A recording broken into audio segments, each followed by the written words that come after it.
outlet, please, and go right ahead. Okay. Crystal Jordan, and I am with Rolling Out Magazine. Hi, how you Hi doing? there. Hi, how are you Good, Good, both? good. thanks. Well, first of all, amazing. I've seen the first few episodes and it's absolutely amazing. I want to ask both of you. I remember reading Kindred years ago in college, and it was just it's something I had to put down and then pick back up because it's very, very intense. And the same thing happened when I was watching the screeners. How did you guys approach this? Because it's definitely a story that is very intense.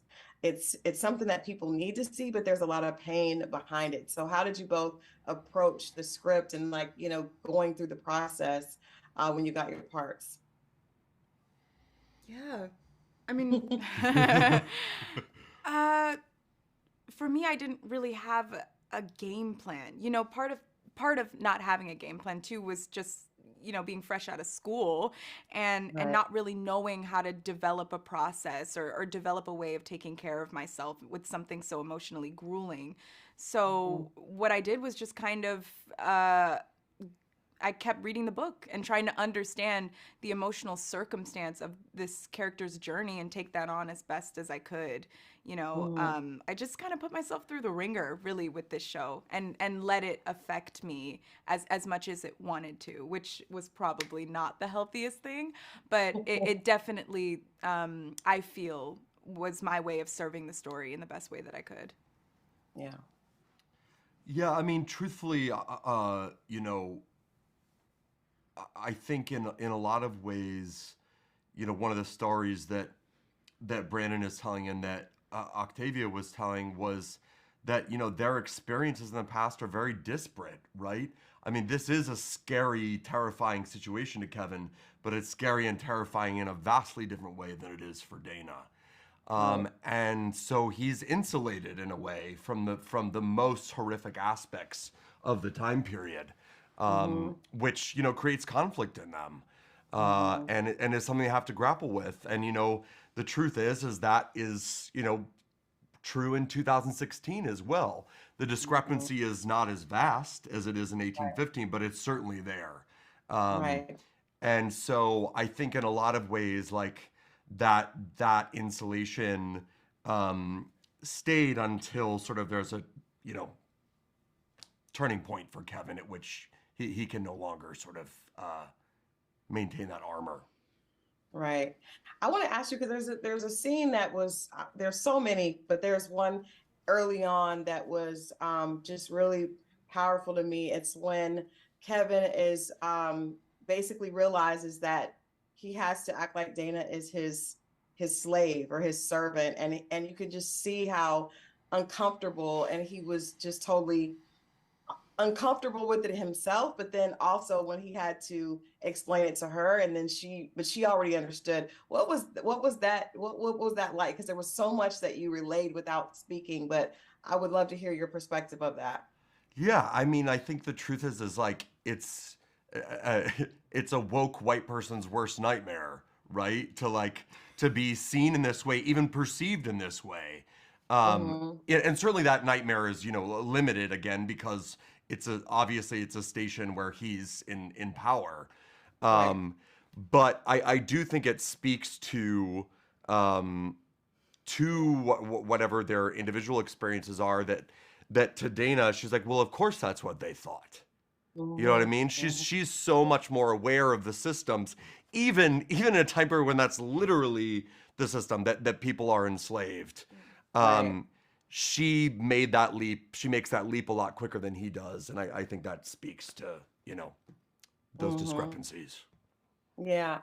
A few years ago, Kanye West made a statement that was very controversial, said slavery was a choice. And I remember thinking, because whether you agree or not, I think none of us really understand what that would be like. I think this is probably the closest thing for any of us that are living today to understand what that would be like.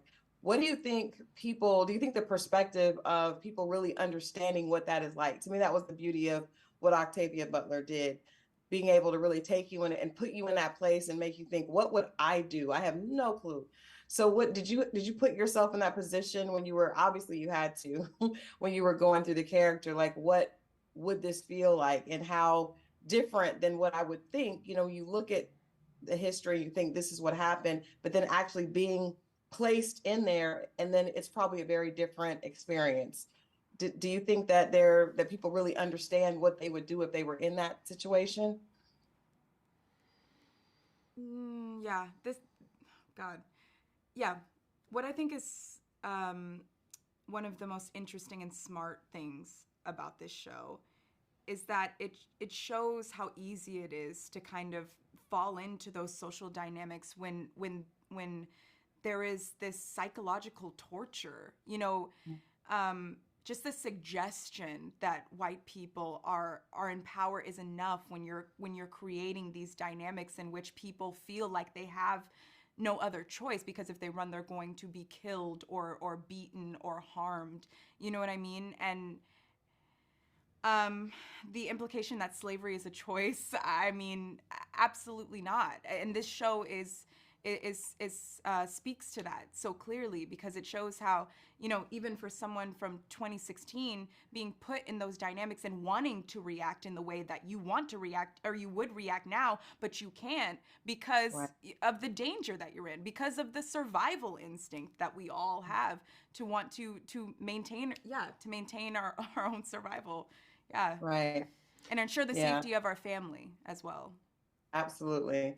I guess last question is what did both of you guys learn from this experience, and from, just what a huge project for you, first thing out of school. But what are you taking away from this experience? So much. Sorry. You can answer first if you want. No, I mean, the truth is, at the risk of sounding, too spiritual, I mean, this project is a major inflection point in my life, and I don't just mean career-wise, but in terms of the kinds of stories I want to tell and the kinds of stories I want to be a part of. I just don't think you can ask for anything more rich as an actor than something that is both like an incredibly well told story with with complicated characters at the center that also sparks discourse. It's a great honor, truthfully. Yeah. Yeah. You agree. Literally. I actually agree with everything you just said. Kudos. Well, I think you guys, it is an amazing, from what I've seen so far, it's amazing. And kudos to both of you for taking on a story that needed to be told. Definitely a story that needed to be told, and a perspective that we need to hear today. So thank you both. Yeah. Thank you you so much. Appreciate you. And cut.